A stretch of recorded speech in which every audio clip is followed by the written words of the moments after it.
Is there a better way to get to work than by helicopter? Let me answer that. Capital N, little O. The repercussions of Barry changing the timeline span all across the spectrum for all of our characters. Cisco. I don't know you, String Bean. Mr. Ramon. Oh, yes? He's created an alternate reality where Cisco has actually cashed in on his talents. Cisco Ramon is the richest man in America. Offer them 20 mil. Cisco's become this snot-nosed billionaire that heads up this giant tech company, basically. You know what happens when you mess with a speedster? That's what happens. You get a vibrating hand going right through your ribcage. No thanks. My money needs me. I think underneath all of that, there's still a pivotal core. He might just have a heart underneath. Deep down, you care about helping other people. Please, tell me more.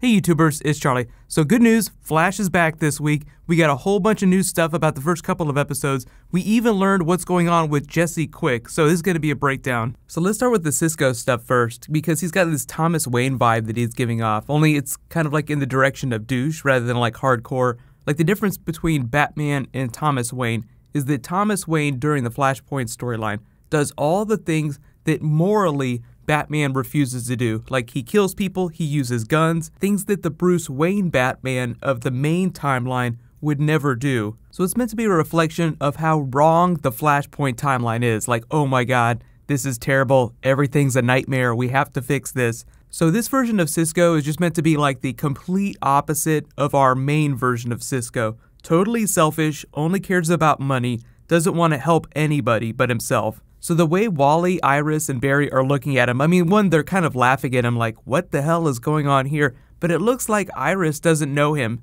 So it seems like this version of Wally in this timeline has not been working with Cisco. Because normally you'd assume that the Flash is working with somebody to help him learn about his powers, build technology for him. So there probably is at least one person helping Wally out in this timeline, unless he completely built this suit by himself. But whatever ends up happening, we know that Barry yoinks Caitlin from probably Mercury Labs and tries to reassemble the team. And then later, like we've seen Cisco when they're filming later episodes with his funny t-shirts on again, so we know we eventually get back to like the funny Cisco that we know. But like douchebag Cisco makes the comment about messing with speedsters, like I don't want to mess with speedsters, you know what that gets you? A vibrating hand through your chest. Just like he got killed by Eobard Thawne in the alternate timeline during Season 1. So wouldn't it be crazy if this version of Cisco also got killed by the rival, or even Eobard Thawne again, because he has to escape at some point so he can go off to Legends of Tomorrow. But whatever they end up doing with it, before they fix the timeline, maybe he writes the Thomas Wayne note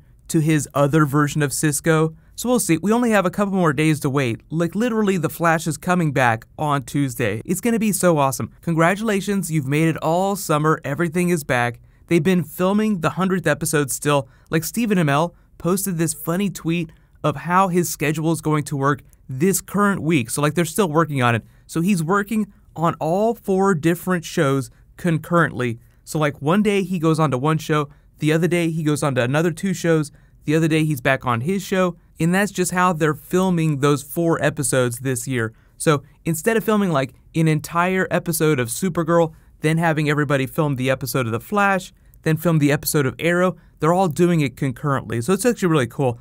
They usually film a lot of behind the scenes stuff during this, like the stuff that the actors aren't posting on their own social. Now they've been posting pictures of themselves from behind the scenes. This is literally what I saw when I opened my Twitter this morning. It was just like bam, staring at me in the face. So expect more of this kind of stuff for at least the next week or so. But all this stuff is going to be airing in early December. It's episode 8 of The Flash and Arrow and episode 7 of Supergirl and Legends of Tomorrow, just because Supergirl and Legends of Tomorrow started shooting a week after these other shows. But we'll talk more about that when they drop more information.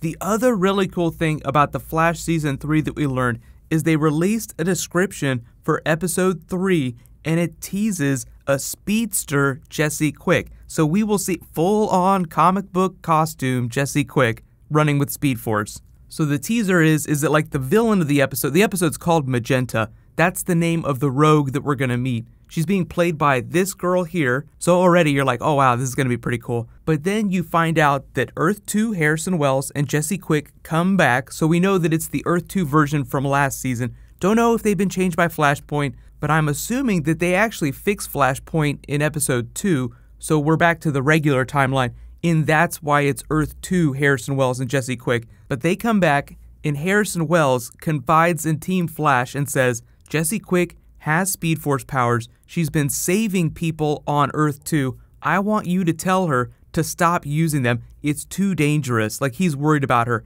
It's giving me like this puberty type metaphor. Like, Jesse Quick, his daughter, has started like dating, having sex with people, and he's afraid that she's going to get hurt. So he doesn't want her in harm's way. Doesn't want her to be sexually active, as in active with Speed Force. So we can make all the Harrison Wells jokes when we get to episode 3. So that's a couple weeks away, but I don't know what her costume is going to look like. If it's going to be the Liberty Bell costume, the blue, or if it's going to be the Jesse Quick costume where it's red and yellow, because she wore both versions of the costume in the comic. But I'm kind of hoping that she wears the blue costume, just because we have so many red costumes already that it would be nice to have just like a little bit of differentiation. But let me know in the comments, which costume do you want Jesse Quick to wear? Now, obviously, it's going to look a little bit different from the comic book costume, but like if you look at Wally's costume, it's actually pretty close to Kid Flash's yellow costume from the comics. So whatever they do with Jesse Quick, it'll probably be pretty close to the comics. But new round of the giveaway,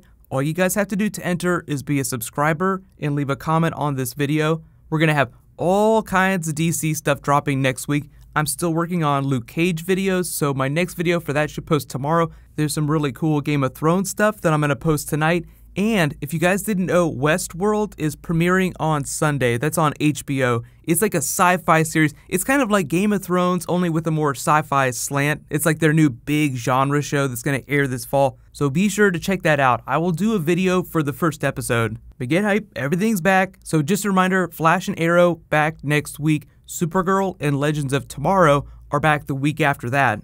While you guys wait for that to post, you can click here for that hardcore Arrow trailer again, and you can click here for my Superhero Fight Club video. Thank you so much for watching, everybody. Let's high five. I'll see you guys tonight.